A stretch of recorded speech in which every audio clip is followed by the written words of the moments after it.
오늘 본문에는 예수님이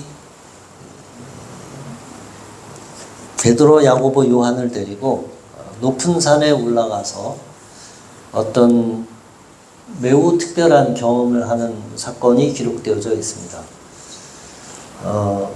지난 본문, 이어지는 본문에 예수님께서 가이사랴 빌립보 지역에 가셔서 거기서 너희는 나를 누구라 하느냐? 베드로가 대답하되 주는 그리스도시요 살아계신 하나님의 아들이시니이다. 내가 고난을 받고 사흘 후에 다시 살아나야 할 것이다. 예수님이 어떻게 그렇게 하실 수 있습니까? 메시아가 그럴 수 없습니다. 그런 과정의 사건이 있었고, 오늘 본문은 엿새 후에 이렇게 시작합니다. 엿새 후에. 그러니까 그 사건과 지금 오늘의 사건을 연결로 이해하면 좋겠다 하는 것이 마가의 어떤 의도 혹은 생각이 거기 담겨 있는 것으로 이해하고 이 본문을 이어서 읽으면 좋을 것 같습니다. 엿새 후에. 엿새 후에 이번에는 예수님이 베드로와 야고보와 요한만을 데리고 높은 산에 올라가셨는데 말하기는 아마 헬몬산이 되지 않겠느냐. 바벨론과 지금 레바논과 시리아와 이스라엘 세 개 나라의 국경을 마주하고 있는 백두산보다 약간 낮은 해발 2700m가 조금 되는, 그리고 갈릴리에서 이렇게 멀리 바라보면 봄까지는 하얗게 눈이 덮여 있는 것이 보여지는 그런 헬몬산에서 예수님이 갑자기 희게 변화되시고 너무 강한 빛이 나왔는데 제자들이 눈을 떠보니 엘리야와 모세가 같이 있고 함께 대화하는 것을 보게 되었고, 정신을 차려보니 모세와 엘리야는 없고, 그런 사건이 오늘 이렇게 기록되어져 있습니다. 이 기록 중에서 조금 재미있는 부분이 마가는 그 옷이 광채가 나며 세상에서 빨래하는 자가 그렇게 희게할 수 없을 만큼 매우 희어졌더라. 빨래하는 사람이 그렇게 희게할 수 없을 만큼 희어졌더라. 이런 표현을 썼습니다. 아마 마가가 생각할 때 자기가 할 수 있는 가장 최상급의 표현으로 그 밝게 빛난 예수님의 모습을 이렇게 기록을 한 것 같습니다. 모세와 엘리야가 나타났다 하는데 누가 모세고 누가 엘리야 같습니까? 예, 숨은 그림 찾기. 십계명 돌판을 들고 있는 분이 모세, 머리숱이 별로 없으신 분이 엘리야, 그렇게 볼 수 있겠습니다. 왜 모세고 왜 엘리야일까? 모세는 율법의 대표자, 엘리야는 선지자의 대표 선수. 두 분의 공통점은 무덤이 없다는 것. 요게 암시가 있죠. 모세와 엘리야, 무덤이 없다. 이 예수님이 놀랍도록 밝고 희게 변화된 사건은 무언가 무덤이 없는 이 두 분과 관계 있는 것을 암시해 줍니다. 이 경험이 얼마나 강력했는지 베드로가 나중에 베드로 후서에 이 변화산 체험을 기록을 합니다. 베드로 후서 1장 16절 18절에 우리 주 예수 그리스도의 능력과 강림하심을 너희에게 알게 한 것이 교묘히 만든 이야기를 따른 것이 아니요 우리는 그의 크신 위엄을 친히 본 자라.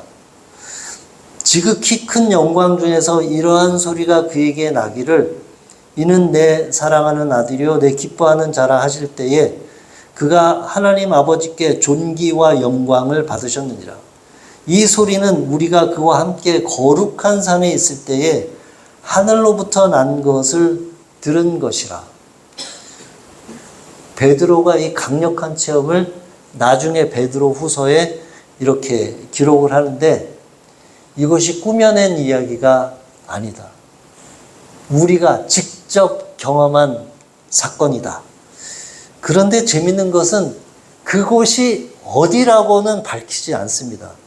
그저 거룩한 산에서 그러한 일이 있었다, 이렇게 얘기합니다.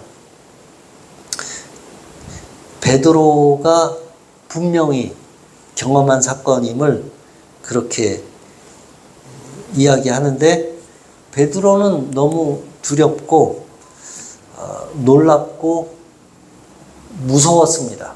그래서 베드로가, 마가는 이렇게 기록합니다. 베드로가 예수께 보아되 랍비여, 우리가 여기 있는 것이 좋사오니 우리가 초막 셋을 쥐되 하나는 주를 위하여 하나는 모세를 위하여 하나는 엘리야를 위하여 하사이다 하니, 이는 그들이 몹시 무서워하므로 그가 무슨 말을 할지 알지 못하니라. 너무 놀라운 광경을 보면 무서운가 봐요. 두려운가 봐요. 그리고 모세와 엘리야가 저는 모세입니다, 저는 엘리야입니다, 이렇게 소개를 하지 않았음에도 알 수 있었던 것 같아요. 아, 저분이 모세구나, 저분이 엘리야구나. 너무 두렵고 무서워서 어떻게 할 줄을 몰라서 엄격결에 나온 말이 초막 셋을 지어서, 그 믹스된 감정이죠.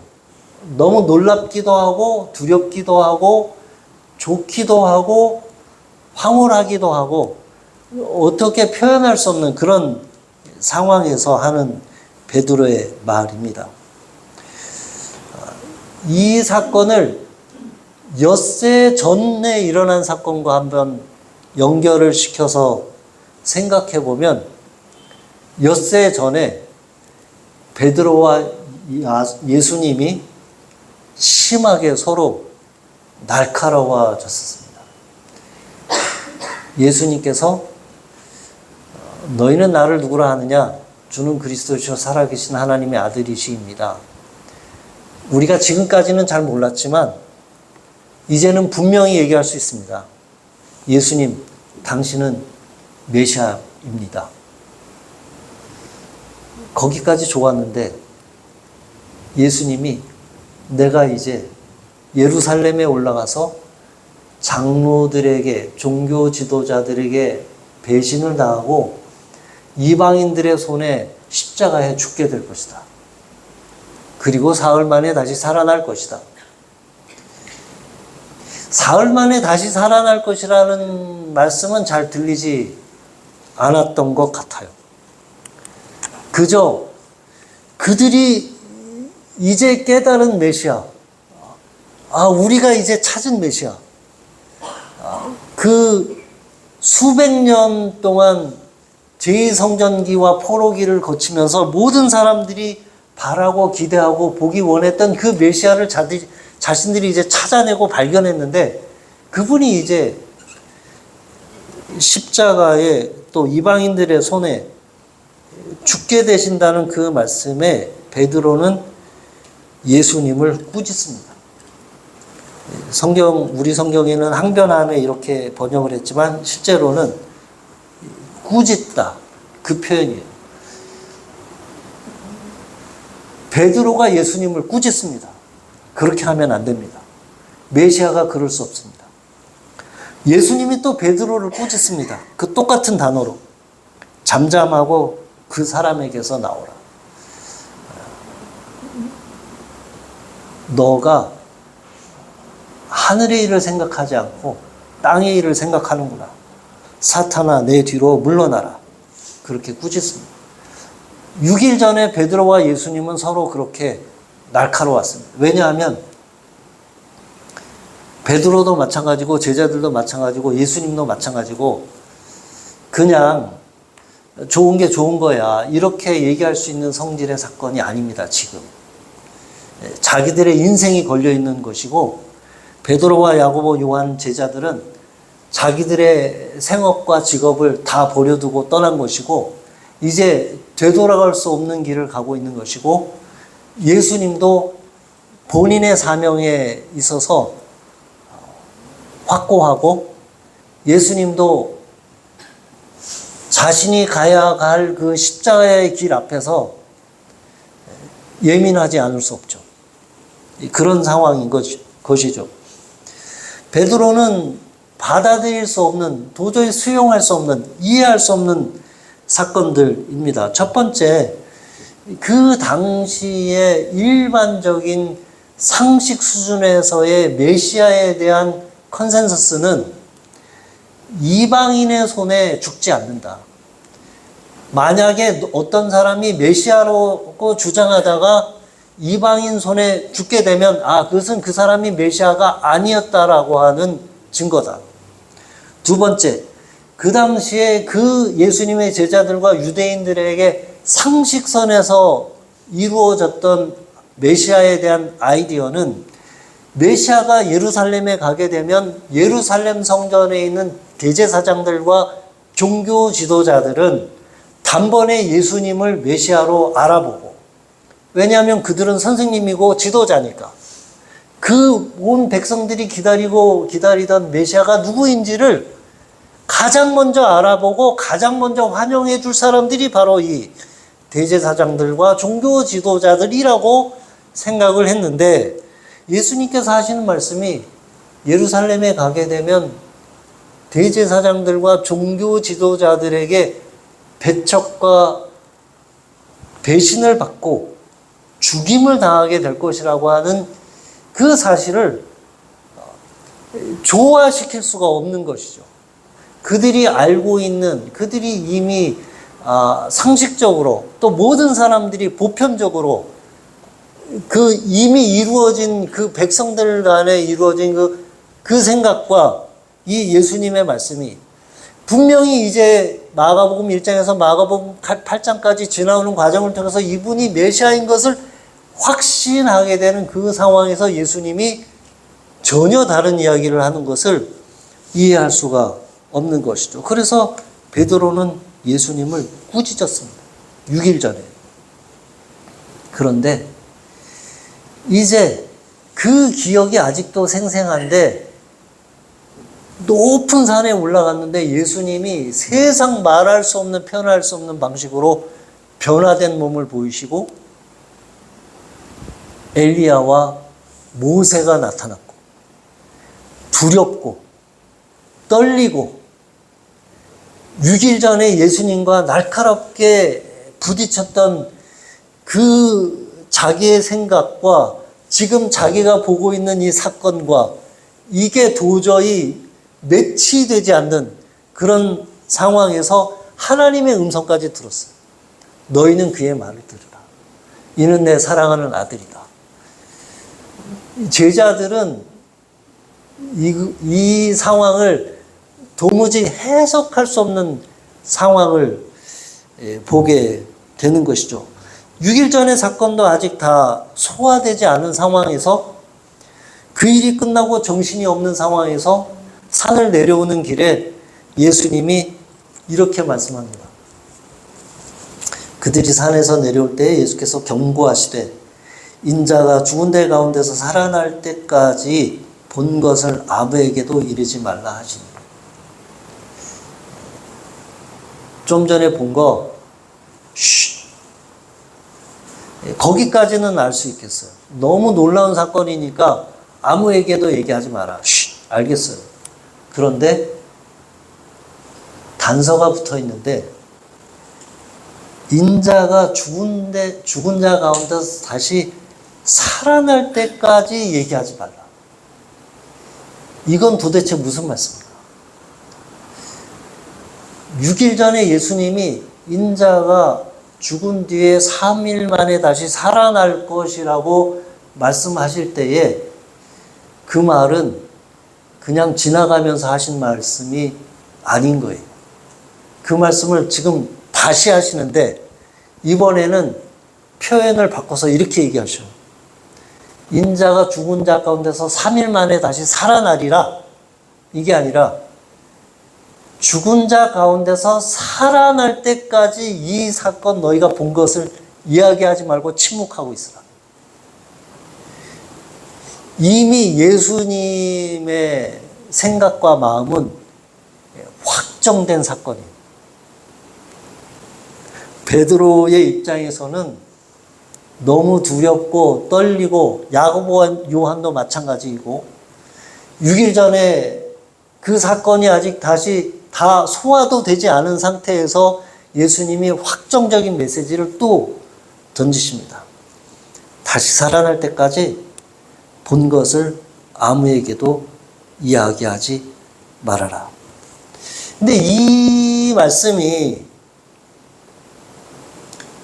제자들이 이해하기가 또 어려운 말씀이에요. 왜 어려운 말씀이냐면, 알겠어요. 모든 의로운 자들이 종말에 부활한다는 것은 알겠어요.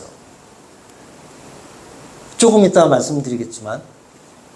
그런데 예수님이 먼저 혼자 부활한다는 사실이 또 이해하기가 어려운 거예요. 자, 여기서 부활에 관련하여, 예수님의 죽음과 부활에 관련하여 제자들의 혼동과 제자들의 이해하지 못하는 상황들이 있는데, 부활과 관련하여 현대의 우리 교인들이 또 깔끔하게 이해하지 못하는 부분들이 많이 있습니다. 부활은 언제 일어나는 것이며, 죽는 순간에 우리는 어떻게 되는 것이며, 천국은 어디 있는 것이며, 몸으로 부활할 때의 그 몸은 어떤 것이며, 이런 것들이 이 사건 가운데 있는 제자들도 불분명하지만 우리들도 사실 애매하고 흐릿하고 분명하지 않습니다.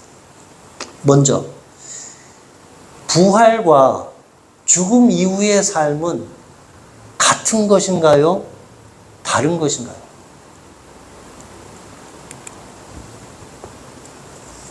부활과 life after death는 같은 건가요? 다른 건가요? 이 사람이 죽은 뒤에 어떻게 될까 하는 의문은 인류 역사에 있어서 매우 오래된 일이죠. 고인돌, 미라, 진시황릉. 인간의 진화 과정에서 이 원생 인류인지 아닌지를 구분하는 기준 중에 하나가 장례와 무덤에 관한 어떤 것들이 있는가, 죽음에 관한 인식이 있는가, 그게 이 원생 인류와 아닌 것을 구분하는 기준 중에 하나잖아요.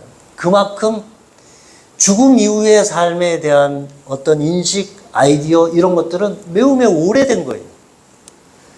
그런데 죽은 사람이 다시 부활한다. 이건 매우 다른 얘기입니다. 요건 매우 다른 얘기예요. 죽은 사람이 실제로 다시 살아난다. 이건 기독교 신앙에 있는 매우 독특한 아이디어예요. 생각이에요. 종말에 모든 사람들이 부활한다고 하는 것은 유대인들에게 보편적인 생각이었어요. 예수님께서 나사로를 살리실 때에 예수님이 나사로가 사는 마을에 갔는데 마르다가 울고 있습니다. 그래서 예수님이 이렇게 얘기합니다. 내 오라비가 다시 살아날 것이다. 마르다가 대답합니다. 네, 알겠습니다. 마지막 날에 부활할 때에는 다시 살아날 줄을 내가 압니다. 이게 무슨 말이냐면 지금 예수님의 변화산 사건을 경험하는 베드로, 야고보, 요한 그리고 예수님의 12제자도 마찬가지고 마르다도 마찬가지고 예수님 시대의 유대인들이 가지고 있는 부활에 대한 아이디어는 구약 성경을 기초로 하여 그들이 가지고 있는 부활에 대한 아이디어는 특히 사두개인들은 거부하지만 바리새인들 같은 경우에는 부활을 모두 생각을 하고 있었는데 그것이 어떤 부활이냐 하면 종말에 마지막 날에 모든 의인들을 하나님께서 다시 부활로 일으키실 것이다 라고 하는 아이디어는 다 있었어요. 마르다가 지금 그 대답을 하고 있는 겁니다. 네, 예수님 맞아요. 우리 오빠 나사로도 마지막 날에 종말에 최후에 하나님께서 하나님의 나라를 이 땅에 오게 하실 그때의 모든 의인들이 무덤에서 다 일어날 것, 그때 우리 오빠도 같이 일어날 것을 압니다. 그 얘기를 하는 거예요. 그런데 예수님이 아니 네 오빠 나사로는 지금 그 얘기를 하고 있는 겁니다. 죽은 뒤에 내가 사흘 만에 다시 살아난다는 말씀을 하실 때에 제자들이 가진 의문은 이거예요. 우리들이 지금까지 알기로는 마지막 날에 종말에 모든 하나님의 의인들이 부활할 것을 우리가 알고 있는데 지금 예수님이 하시는 말씀은 그런 모든 사건들이 일어나기 전에 예수님만 먼저 부활을 한다고 얘기하시는 것인가? 지금 그런 의문을 하고 있는 거예요. 모든 사람보다 앞서서 한 사람에게 먼저 일어나는 일일 것이라고는 그 제자들이 한 번도 생각해 본 적이 없어요.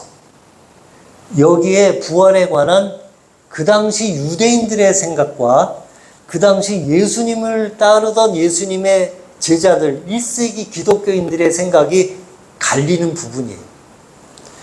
여전히 유대인들은 마지막 날의 종말에 하나님께서 의인들을 다시 살리실 것이다, 부활시키실 것이다 라고 생각을 하고 있는 것이고, 예수님을 따랐던 1세기 기독교인들은 예수님이 먼저 첫 열매로 부활하셨다.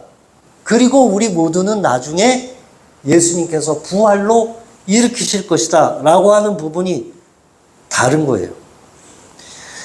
역사의 과정에서 일회적인 사건으로 예수님만이 유일하게 죽은 자 가운데서 부활하셨다. 이게 기독교인들의 증언이에요. 부활에 관하여 또한 또 다른 한 가지 측면. 사람이 죽으면 그러면 바로 천국에 가는 것인가? 죽으면 우리는 어떤 것을 경험하게 되는 것인가? 예수님께서 십자가에 못 박혔을 때의 한편 강도가 예수님을 저주하지만 다른 한편 강도가 이렇게 얘기합니다. 예수여, 당신의 나라가 임하실 때에 나를 기억하소서. 예수님께서 이렇게 대답합니다. 내가 진실로 내게 이르노니 오늘 내가 나와 함께 낙원에 있으리라 하시니라.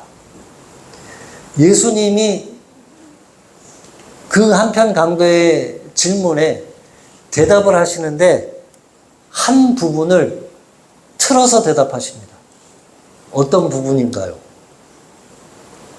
당신의 나라에 임하실 때에 나중에 하나님의 나라가 임할 때에 종말에 모든 유대인들이 부활할 때에 그때 나를 기억해 주세요. 근데 예수님이 이렇게 대답합니다. 그때 말고 오늘 내가 나와 함께 낙원에 있으리라. 나중에 그때에 그렇게 질문하는데 예수님이 오늘 내가 나와 함께 낙원에 있으리라. 자, 여기서 오늘은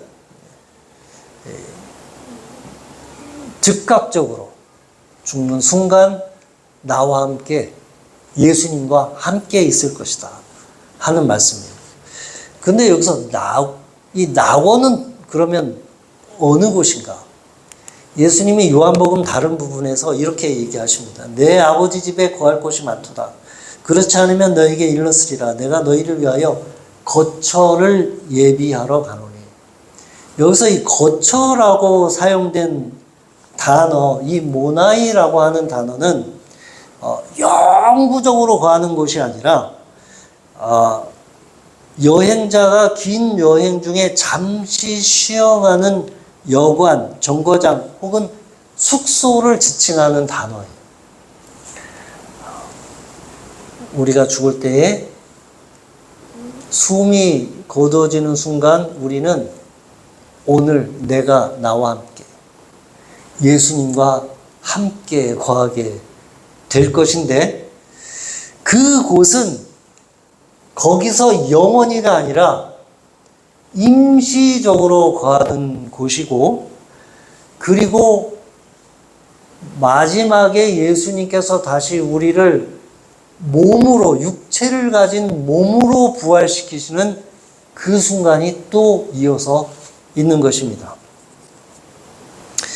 예수님께서 내가 먼저 첫 열매로 부활하실 것이라고 하는 것에 대해서 톰 라이트라고 하는 신학학자가 이렇게 설명을 해줍니다. 부활이 마지막 때 위대하게 일어나기 전에 역사 도중에 한 사람에게 먼저 일어남으로써 역사의 종말에 하나님의 백성이 최종적으로 부활할 것을 예견하고 보장할 것이라는 내용의 이미 임한 종말론을 믿는 우리는 기독교를 제외하고 없었고, 그 신앙은 기독교의 핵심이 된다.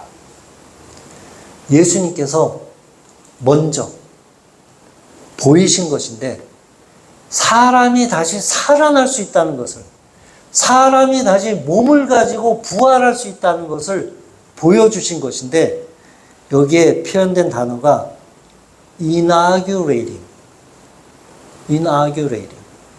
그러니까 예수님이 그 변화산의 그 빛난 몸으로 부활하신 그 몸으로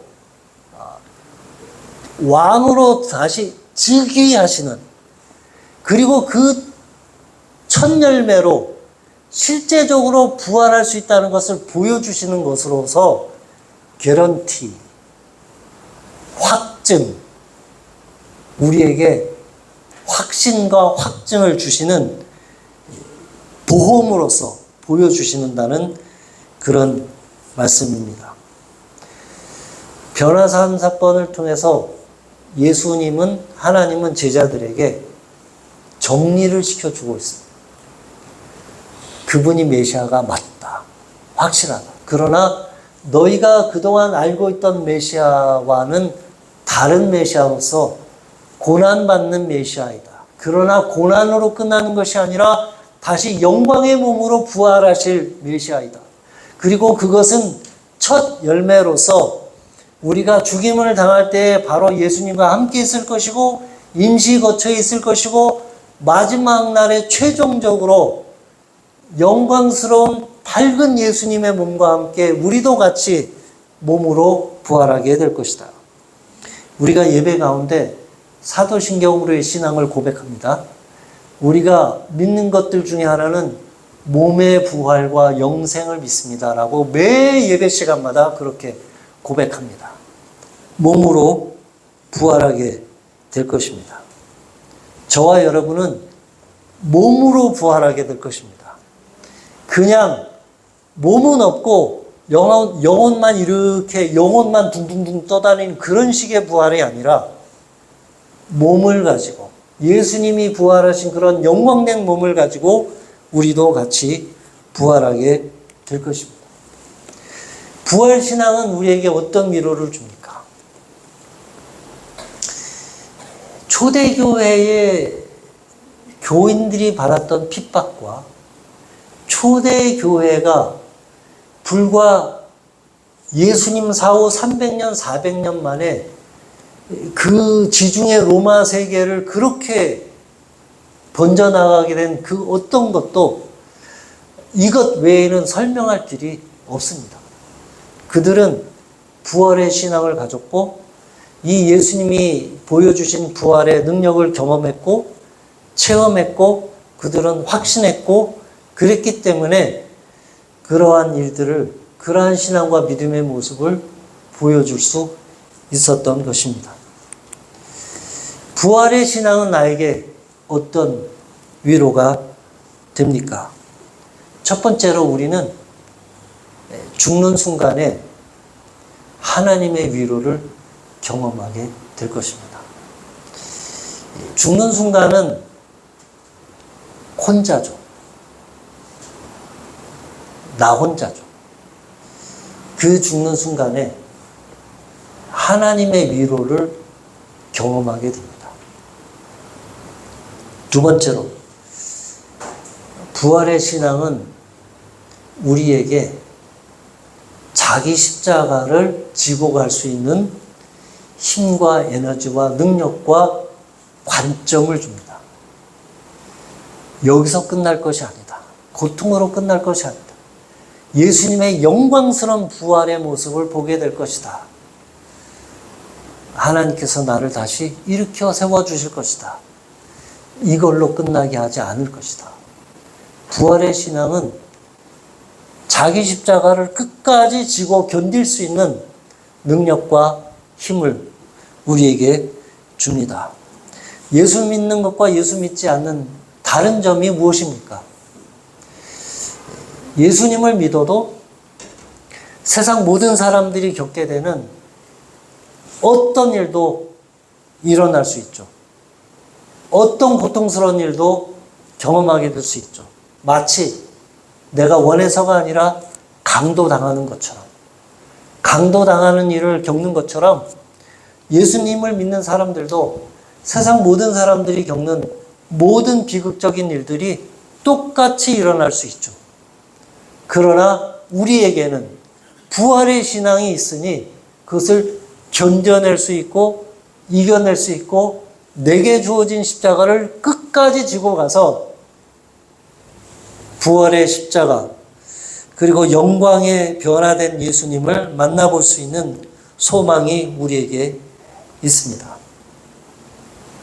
여러분에게 부활의 신앙이 있다면 여러분은 두려움 없이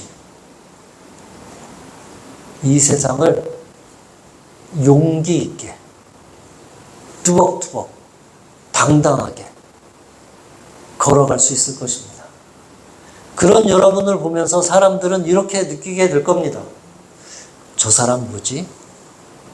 저 사람은 다르네. 저 사람은 어떻게 저렇게 살 수 있지? 저런 상황을 저 사람은 어떻게 견뎌낼 수 있지?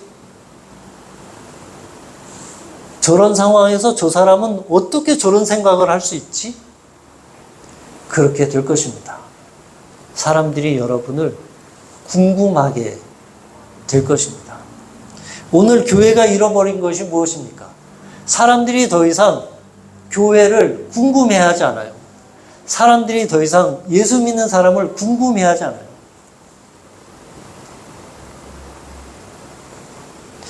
이 부활의 신앙과 부활의 위로가 저와 여러분의 삶 속에 가득하여서 충만하여서 흘러넘쳐서 저와 여러분 주변에 있는 사람들이 저와 여러분을 궁금해하는 그런 삶이 되시기를 주님의 이름으로 축원합니다. 기도하겠습니다.